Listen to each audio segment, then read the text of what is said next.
사도신경으로 신앙 고백하면서 4월 21일 새벽 기도회를 하나님 앞에 올려드리겠습니다. 전능하사 천지를 만드신 하나님 아버지를 내가 믿사오며 그 외아들 우리 주 예수 그리스도를 믿사오니 이는 성령으로 잉태하사 동정녀 마리아에게 나시고 본디오 빌라도에게 고난을 받으사 십자가에 못 박혀 죽으시고 장사한 지 사흘 만에 죽은 자 가운데서 다시 살아나시며 하늘에 오르사 전능하신 하나님 우편에 앉아 계시다가 저리로서 산자와 죽은 자를 심판하러 오시리라. 성령을 믿사오며 거룩한 공회와 성도가 서로 교통하는 것과 죄를 사하여 주시는 것과 몸이 다시 사는 것과 영원히 사는 것을 믿사옵나이다. 아멘. 우리 다 함께 찬송 36장 함께 찬송 부르시겠습니다. 찬송 36장입니다.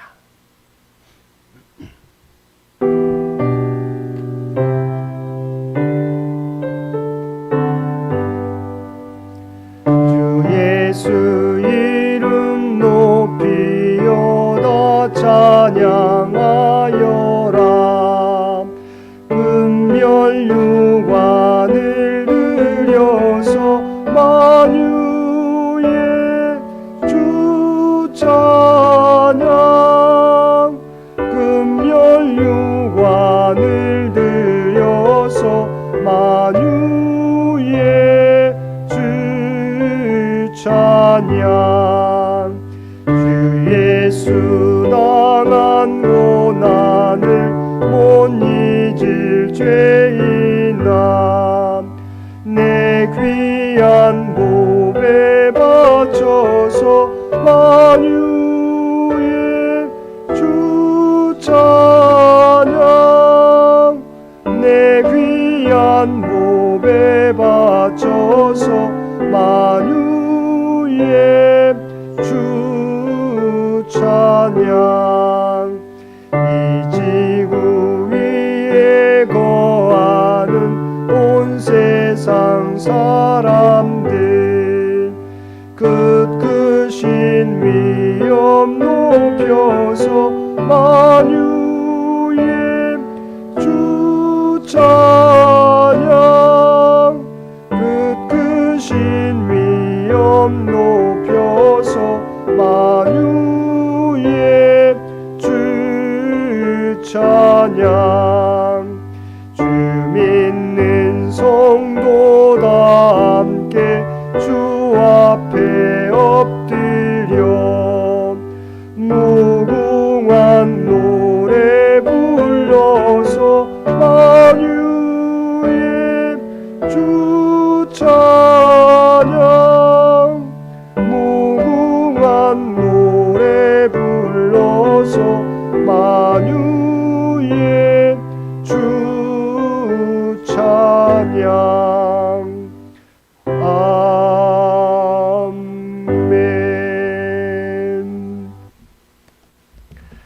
오늘 우리에게 주신 하나님의 말씀 사무엘하 6장 16절에서 23절까지 말씀입니다.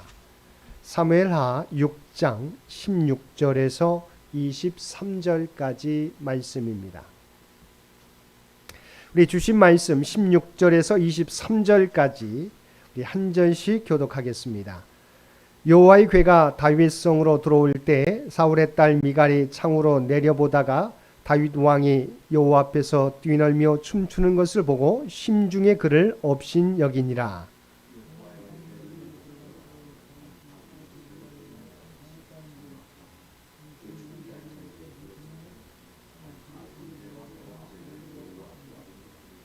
다윗이 번제와 화목제 드리기를 마치고 만군의 여호와의 이름으로 백성에게 축복하고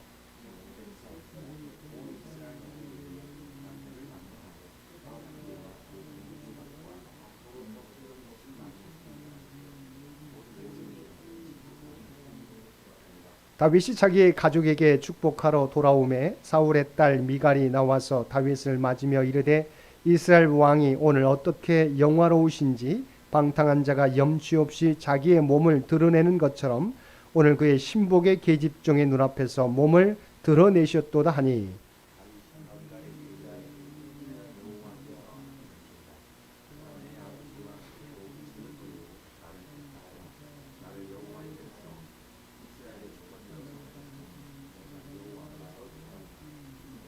내가 이보다 더 낮아져서 스스로 천하게 보일지라도 내가 말한 바 계집종에게는 내가 높임을 받으리라 한지라. 그러므로 사울의 딸 미갈이 죽는 날까지 그에게 자식이 없으니라. 아멘. 오늘도 새벽을 깨우고 말씀과 기도로 금요일 하루를 시작하는 우리 모든 성도들 가운데 하나님의 놀라운 은혜가 언제나 함께하여 주시기를 주님의 이름으로 간절히 축원드립니다. 오늘 본문은 하나님의 언약궤가 다윗성에 들어올 때 그것을 보며 자신의 몸이 드러나는 줄도 모르고 춤추며 기뻐했던 다윗의 모습과 그 모습을 보며 왕의 채통을 떨어뜨렸다고 못마땅해 하는 미갈의 모습이 대조되어 나오고 있습니다. 다윗은 여호와의 언약궤가 다윗성으로 들어올 때 뛰놀며 춤을 추면서 그 기쁨을 표현하였습니다. 이러한 모습은 왕의 채통 같은 것은 전혀 신경 쓰지 않은 어린아이와 같은 모습이었습니다. 그런데 다윗의 모습을 본 미갈은 방탕한 자가 염치 없이 자기 몸을 드러내는 것 같이 계집종들 앞에서 몸을 드러냈다고 비난했습니다. 미갈은 다윗이 사람들 앞에서 왕의 채통을 떨어뜨린 것이 못마땅했던 것입니다. 그러나 다윗이 그렇게 체면을 차리지 않고 뛰놀며 춤을 춘 것은 사람들 앞에서 한 것이 아니라 하나님 앞에서 한 것이었습니다. 다윗은 지금 이스라엘의 왕으로서가 아니라 하나님의 백성된 자로서 하나님만을 높여드리겠다는 순수한 마음과 믿음으로 행했던 것입니다. 다윗은 그 순간 사람들의 시선은 개의치 않고 마치 어린아이가 부모님 앞에서 하듯 하나님 앞에서 기쁨을 표현했던 것입니다. 다윗은 다윗성에 들어온 하나님의 언약궤를 준비한 장막 가운데 안치하고 하나님께 번제와 화목제를 드렸습니다. 우리가 잘 알고 있는 것처럼 번제는 하나님께 드리는 헌신을, 그리고 화목제는 백성이 함께 교제를 나누고 기뻐하는 것을 의미합니다. 다윗이 하나님의 언약궤를 예루살렘으로 옮김으로써 이스라엘 백성들은 이제 하나님 중심의 삶을 살 것과 하나님의 임재를 상징하는 언약궤가 다윗성에 안치된 것을 함께 기뻐하였던 것입니다. 다윗은 제사를 마친 후에 하나님의 이름으로 백성을 축복하며 모든 백성에게 떡, 고기, 건포도를 하나씩 나누어 주었습니다. 왕의 잔치치고는 소박한 음식이었습니다. 이는 그만큼 많은 백성이 모였기에 일상적인 음식을 많이 준비하는 편이 나았기 때문일 것입니다. 일반적으로 이방의 왕들은 소박한 음식을 준비해 모든 백성과 함께 즐거워하는 잔치보다는 산의 진미가 차려진 화려한 잔치를 베풀어 소수의 유력자들끼리 모이는 자리를 선호하였습니다. 하지만 다윗은 소박한 잔치를 베풀어 많은 백성과 함께 하나님의 언약궤가 예루살렘에 왔음을 기뻐하는 것을 택했던 것입니다. 그러나 왕의 위엄을 중시하는 미갈의 눈에는 다윗의 이런 선택이 좋게 보이지 않았습니다. 그녀의 눈에는 다윗이 뛰놀며 춤추는 것도 백성과 함께 소박한 음식을 나누는 것도 마음에 들지 않았던 것입니다. 미갈은 백성에게 잔치를 베푼 후 가족들을 축복하러 돌아온 다윗을 맞이하면서 그의 행동을 비난했습니다. 미갈의 관심사는 오직 이스라엘 왕의 영화로움이었고 다윗의 행위는 전혀 그에 걸맞지 않아 보였던 것입니다.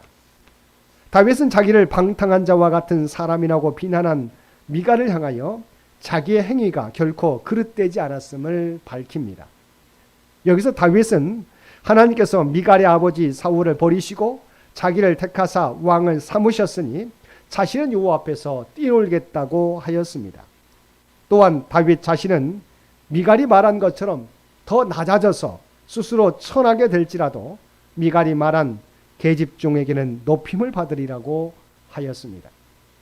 여기서 다윗이 이렇게 말한 이유는 미갈이 외적 행동만 보고 분별 없이 따지는 태도에 분을 낸 것이기도 하지만 무엇보다 하나님 앞에서 자신을 낮추는 사람을 하나님이 높여주신다는 사실을 잘 알고 있었기 때문입니다. 그렇습니다. 하나님은 사람이 자기를 낮추고 겸손한 마음을 가질 때에는 은혜를 허락해 주시지만 스스로 높은 체하며 교만히 행할 때에는 그가 아무리 높은 자리에 있어도 끌어내리십니다. 미갈의 아버지였던 사울왕이 한때 하나님의 택하심을 입고 높임을 받은 것도 그가 스스로를 작게 여겼기 때문입니다. 그런 그가 하나님의 긍휼히 여기심을 입지 못하고 버림을 받은 것은 하나님의 말씀을 외면하고 자기 뜻대로 행했기 때문입니다. 반면 본문의 다윗이 하나님께 높임을 받은 것은 그가 한 나라의 왕이라는 자리에 있었지만 항상 하나님을 높이고 말씀을 따르는 겸손한 자세를 취했기 때문입니다. 하나님께서는 하나님 앞에서 자기를 낮추는 자를 높여 주십니다. 우리 주님께서 그러한 삶을 사셨습니다. 주님께서는 지극히 높은 영광의 보좌를 버리시고 스스로를 낮추어 이 땅에 내려오사 십자가에 죽기까지 하셨습니다. 그러나 그렇게 낮아지신 주님을 하나님께서 높이셔서 하나님 우편에서 하나님과 함께 세상을 통치하도록 하셨던 것입니다. 그러므로 우리들도 다윗처럼 그리고 주님처럼 하나님 앞에서 우리 자신을 겸손하게 낮춤으로 하나님께서 높여주시는 삶을 살아가는 저와 여러분들 되시기를 바랍니다. 이와 같이 다윗은 겸손한 자를 높여주시는 하나님에 대한 분명한 믿음을 고백하면서 미갈의 무리한 언사에 대해 더 이상의 비난을 가하지 않았습니다. 그러나 하나님께서는 하나님만 바라보며 춤추며 기뻐했던 다윗을 비난한 미갈에 대하여 징벌을 내리시는데 이후로 그녀에게 영원히 자녀가 없게 하셨습니다.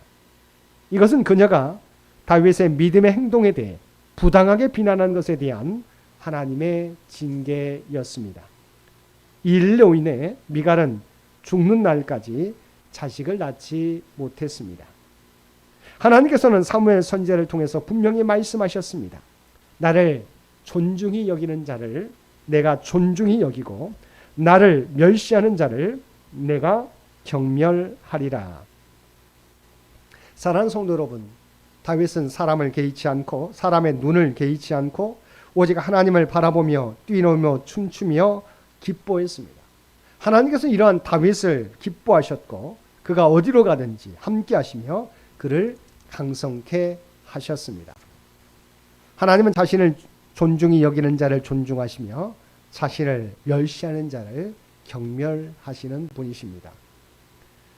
웨스트민스터 소요리 문답 제1번에서 사람의 제일되는 목적에 대해서 하나님을 영화롭게 하고 영원토록 그분을 즐거워하는 것이라고 말씀하는 것과 같이 하나님을 영화롭게 하고 그분을 영원토록 즐거워하며 살아가는 저와 여러분 모두가 되시기를 주님의 이름으로 간절히 축원드립니다. 함께 기도드리겠습니다.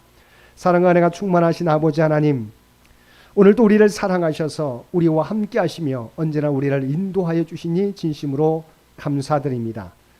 왕의 자리에 있었으면서도 하나님 앞에 작은 자로 또한 예배하는 자로 서서 하나님을 기뻐하며 춤추며 나아갔던 다윗의 믿음이 우리 모두의 믿음이 되게 하여 주옵소서. 그래 우리가 어떤 상황 속에서도 주님을 바라보며 하나님을 찬양하며 믿음의 길을 걷는 저희 모두가 되게 하여 주옵소서. 오늘도 이 나라의 민족을 긍휼히 여겨주시고 하나님께서 친히 인도하여 주시기를 원합니다.